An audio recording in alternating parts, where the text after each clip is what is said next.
Good morning all student. आज अपन class 10th का topic है अपना रक्त एवं परिसंचरण तंत्र। देखो, सबसे पहले 10th के अंदर मैंने कंपलसरी विटामिन और खनिज तत्वों की कमी से होने वाले रोग वो मैंने पढ़ा दी, उसके बारे में आधा पार्ट अपना हो गया था। फिर दूसरा पार्ट इंपॉर्टेंट पार्ट था 10th बोर्ड के लेवल से, मानव तंत्र, ह्यूमन सिस्टम, है ना। ह्यूमन सिस्टम के अंदर अपने पाचन तंत्र पढ़ लिया था। पाचन तंत्र के अंग जितने भी है आहार नाल के अंदर पाए जाने वाले पाचन ग्रंथियां और एंजाइम के बारे में, एंजाइम कहां से स्त्रावित और कौन से एंजाइम स्त्रावित होते हैं, समझ में आ गया। और उसके बाद में अपने रक्त एवं परिसंचरण तंत्र, ब्लड एवं सर्कुलेशन सिस्टम बोला जाता है। तो आज अपन अपना नया टॉपिक शुरू करने से पहले एक एंजाइम, दो चार एंजाइम के बारे में बताना था, वो अभी मैं आपको बता देता हूँ कि एंजाइम कहाँ से। कल अपने एक सारणी बनाई थी, तो आंत्रिय रस व यकृत से बनाना था। तो मानव तंत्र के अंदर ही अपन एंजाइम के बारे में, तो ऐसे देख लो, कर्मठ संख्या, फिर यह हो जाएगा पाचक रस स्त्रावित करने वाले अंग या ग्रंथि, यानी कौन सी ग्रंथि या अंग पाचक रस एंजाइम करते हैं, समझ में आ गया। फिर है कार्य स्त्रावित एंजाइम। कौन सा एंजाइम स्त्रावित होता है?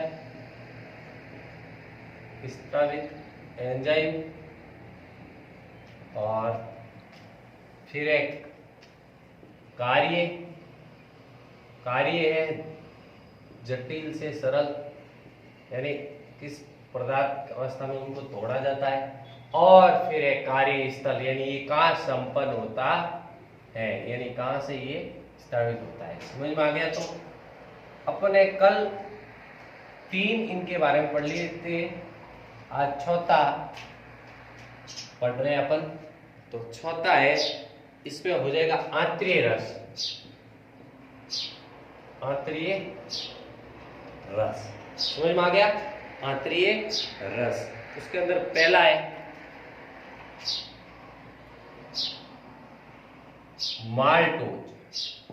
कौन सा है? माल्टोज, माल्टेज, सॉरी, यानी माल्टोज नहीं, माल्टेज, सुक्रेज। फिर तीसरा हो जाएगा लाइपेज,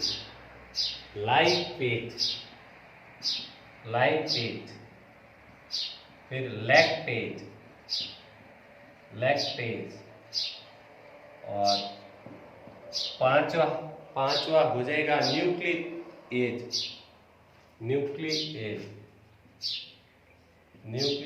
एज। और छठा हो जाएगा अपने फॉस्फेट, डाइपेप्टाइड और फॉस्फेट। अब देखो, ये एंजाइम स्त्रावित होते हैं। अब इनके कार्य क्या, एक एक के बारे में अपन पढ़ेंगे। तो देखो, इसमें ये माल्टोज किस में बदलेगा? ग्लूकोज में। किस में बदलेगा? ग्लूकोज में। मैं थोड़ा बोल के बता दूंगा आपको, अगर नहीं दिख रहा है। माल्टोज ग्लूकोज में, और सुक्रोज बदलेगा ग्लूकोज के अंदर। उसी तरह लैक्टोज बदलेगा ग्लूकोज के अंदर। मैं पहले सारणी बढ़ा देता हूं, फिर आपको एक एक के बारे में मैं समझा दूंगा। और लाइपेज यानी वसा, कल समझाया था मैंने, वसा वश्य अम्ल के अंदर, ग्लिसरॉइड वश्य अम्ल के अंदर। फिर है न्यूक्लियस किस में बदलेगा? न्यूक्लिक अम्ल या न्यूक्लियोटाइड, न्यूक्लिक अम्ल जो न्यूक्लियोटाइड न्यूक्लियोसाइड या न्यूक्लियोटाइड दोनों है ना। फिर डाइपेप्टाइड, डाइपेप्टाइड यानी अमीनो अम्ल के अंदर। डाइपेप्टाइड किसमें बदलेगा? डाइपेप्टाइड किसमें बदलेगा? अमीनो अम्ल के अंदर। और लास्ट है फॉस्फेट। फॉस्फेट इज नाइट्रोजन सार न्यूक्लियोटाइड यानी न्यूक्लियोटाइड किस? नाइट्रोजन सार यानी जैसे राइबोज। और ये कार्यस्थल सभी कहाँ होते हैं? छोटी आंत के अंदर। कहाँ होते हैं? छोटी आंत के अंदर संपन्न होते हैं। फिर ये हो गया। फिर पांचवा है अपना लास्ट यकृत यानी पित्त लवण। यकृत हो जाएगा अपना एक लास्ट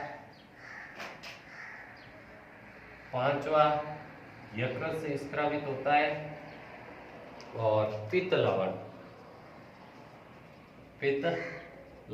पित्त रस अग्नाशय के अंदर मैंने आपको बताया था पित्त लवण जो वसा या वश्य अम्ल के अंदर यानी वसा किसमें हो जाएगी? वश्य अम्ल ग्लिसरॉइड के अंदर संपन्न हो जाएगी। पित्त रस का पायशीकरण होता है, याद आया नेक्स्ट वीडियो के अंदर।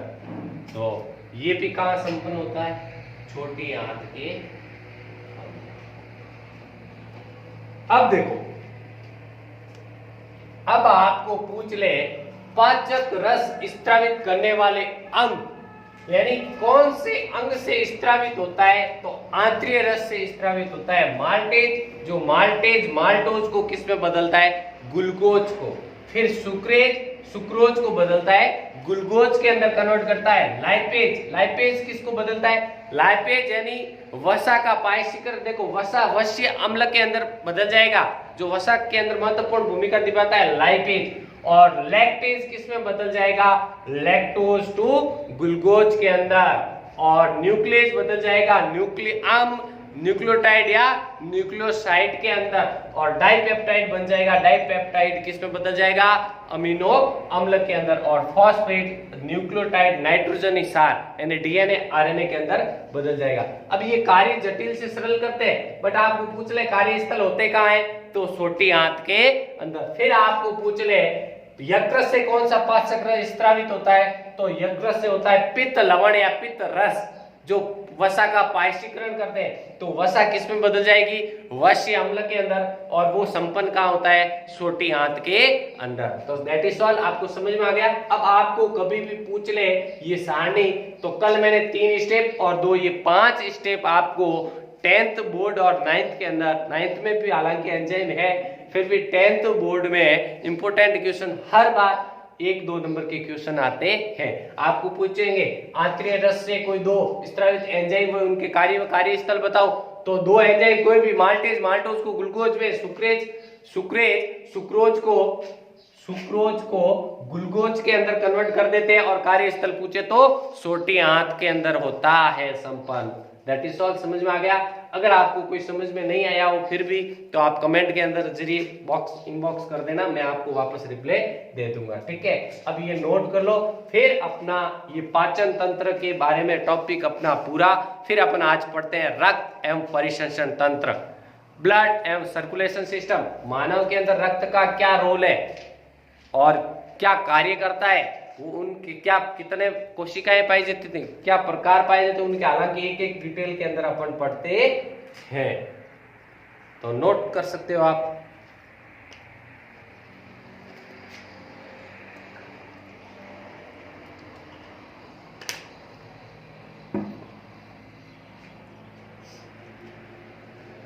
ठीक है, समझ में आ गया?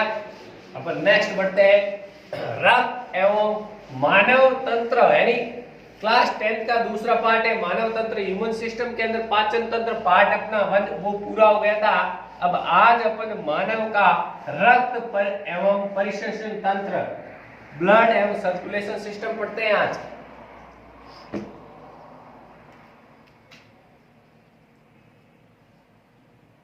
अपनी हेडिंग है आज रक्त एवं परिसंचरण तंत्र। देखो रक्त क्या है, रक्त का रंग कैसा है, कैसा होता है, वो उनके बारे में सब डिटेल से पढ़ेंगे। परिसंचरण तंत्र मतलब सर्कुलेशन, ब्लड सर्कुलेशन कैसे होता है, कितनी बार होता है। तो मनुष्य के अंदर दोहरा रक्त परिसंचरण तंत्र होता है 2 बार। तो एक एक हालांकि अपन डिटेल से पढ़ेंगे। उससे पहले अपन रक्त के बारे में थोड़ी चर्चा कर देते हैं। रक्त एक तरल संयोजी ऊतक है। कैसा ऊतक है? तरल संयोजी ऊतक है। समझ में आ गया। अब रक्त का कार्य अनेक प्रकार के, जैसे तापमान को नियंत्रित करना, पीएच का नियंत्रण, O2 व CO2 में ऊतकों के मध्य विनिमय यानी आदान प्रदान का कार्य करना, हार्मोन्स के अंदर भी इनका कार्य। तो अलग अलग प्रकार के रक्त के अनेक कार्य हैं। उससे पहले देखो रक्त का रंग लाल हीमोग्लोबिन के कारण होता है और रक्त के अंदर ऑक्सीजन का परिवहन होता है, इसीलिए ऑक्सी हीमोग्लोबिन बोला जाता है। फिर रक्त मनुष्य के अंदर कम से कम 5 से 6 लीटर होता है। और देखो रक्त की कमी से एनीमिया रोग होता है, जिसमें हीमोग्लोबिन की कमी हो जाती है आरबीसी में, तो रक्तहीनता यानी कि एनीमिया रोग हो जाता है। और रक्त के अंदर एक लो धातु पाई जाती है जो आयरन, उसके कारण उसका रंग कैसा होता है? लाल होता है। समझ में आ गया। तो अपन रक्त के बारे में स्टार्ट करते हैं। तो और एक बात इंपॉर्टेंट याद रखना, कभी कभार एग्जाम के अंदर पूछ लेते हैं कि रक्त का निर्माण मानव में कहाँ होता है? तो अस्थि मज्जा बोन मेरो के अंदर होता है रक्त का निर्माण, जबकि छोटे बोन बेबी यानी नवजात शिशु या भ्रूणावस्था के अंदर बच्चों के रक्त का निर्माण होता है प्लिया स्पेन के अंदर। किसके अंदर? प्लिया के अंदर। समझ गए। तो अपन बेसिक स्टार्ट करते हैं।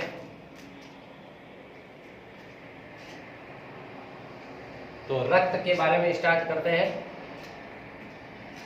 तो सबसे पहला रक्त एक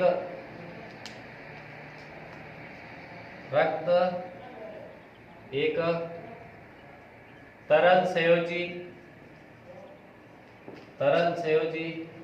ऊतक है। ठीक है। दूसरा पॉइंट हो जाएगा रक्त के अंदर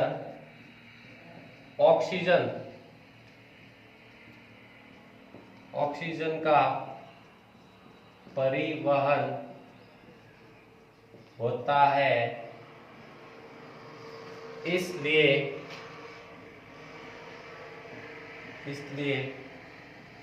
ऑक्सी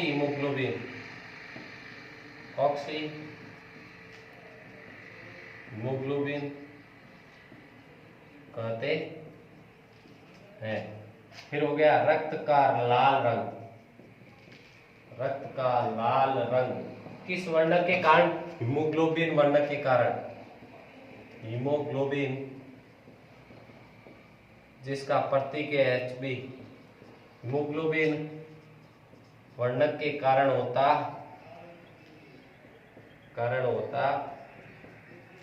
है। समझ में आ गया। फिर रक्त का निर्माण मानव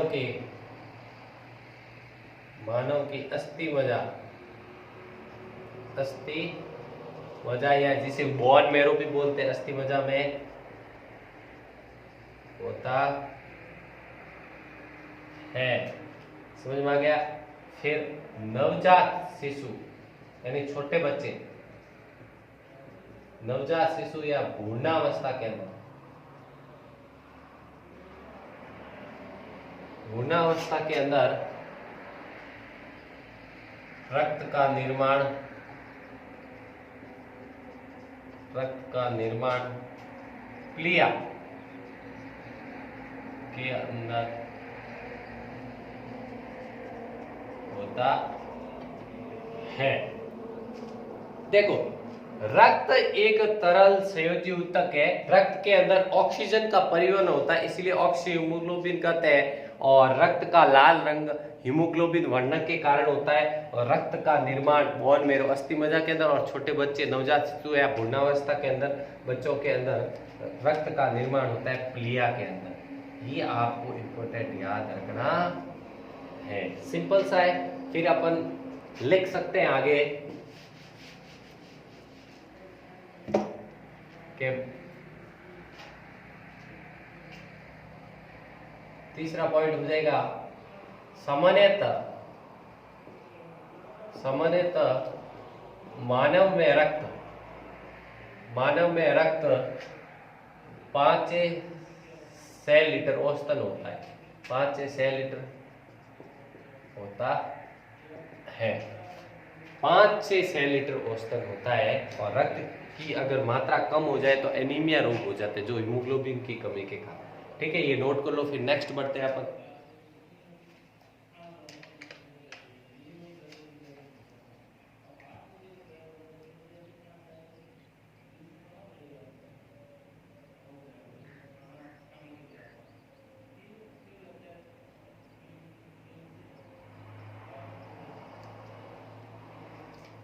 फिर एक पॉइंट एक और याद आया कि ये रक्त, ये हल्का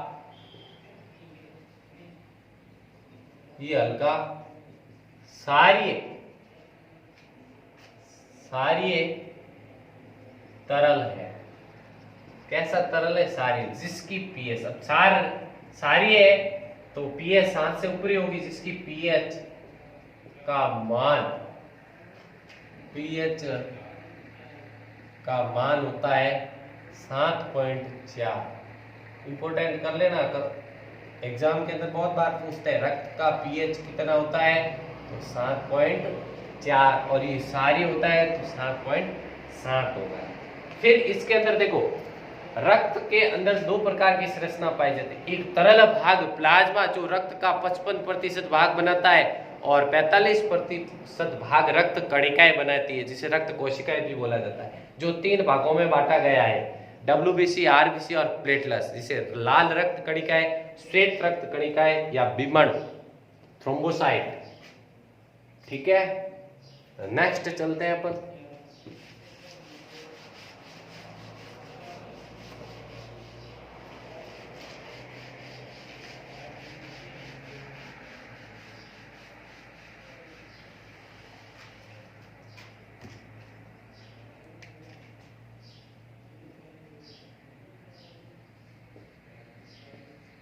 रुधिर के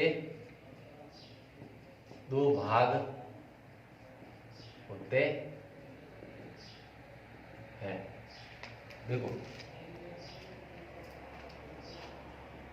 एक तरल भाग, तरल या द्रव्य भाग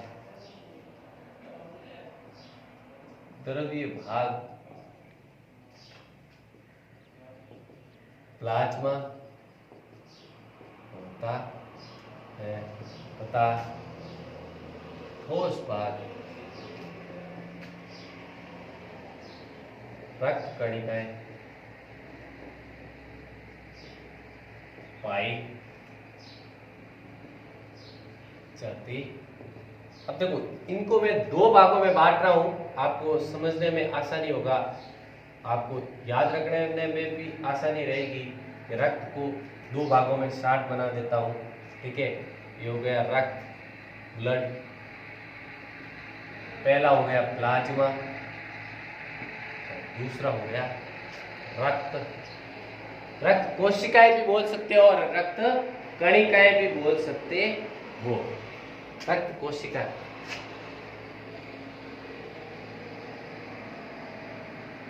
ठीक है। अब इसको भी 3 भागों में, अब इसकी प्रतिशतता लिख देता हूं। ये रक्त का 45% भाग और ये 55% भाग प्लाज्मा का 55% भाग। फिर देखो, इसके अंदर क्या क्या पाए जाते हैं। सबसे पहला तो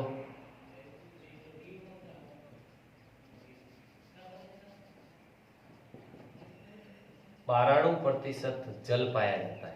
क्या पाया जाता है? 92% जल पाया जाता है। और दूसरा हो जाएगा 8% अकार्बनिक व कार्बनिक पदार्थ, जैसे वसा, प्रोटीन, घुलनशील गैसें,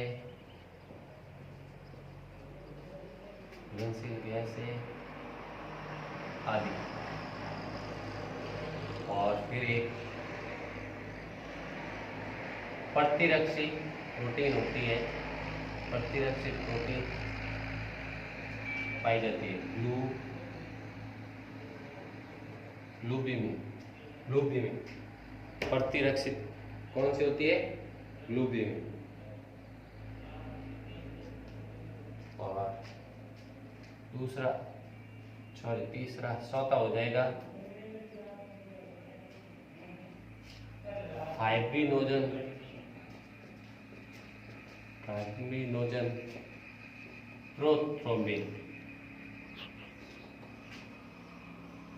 प्रोथ्रोम्बिन। ठीक है, फिर इसमें अपन 3 भागों में बांटा गया है, आरबीसी, डब्ल्यूबीसी और विमाणु या प्लेटलेट्स। लाल रक्त कणिकाएं, श्वेत रक्त कणिकाएं, विमाणु। हालांकि इसको अपन डिटेल से पढ़ेंगे। देखो रक्त को ये 60 हो गया, आपको याद रखना है कि द्रव भाग प्लाज्मा रक्त का 55% और 45% रक्त या कोशिकाएं। देखो प्लाज्मा के अंदर भी 92% जल पाया जाता है, जबकि 8% कार्बनिक व अकार्बनिक जैसे वसा, कार्बोहाइड्रेट, प्रोटीन, घुलनशील गैसें वगैरह आदि। और प्रतिरक्षित प्रोटीन ग्लोबिमिन और फाइब्रिनोजन और प्रोथ्रोम्बिन जो जमने में सहायक होते हैं। फिर रक्त कोशिकाएं, आरबीसी, डब्ल्यूबीसी और विमाणु। आज के लिए धन्यवाद, फिर मिलते हैं नेक्स्ट वीडियो में।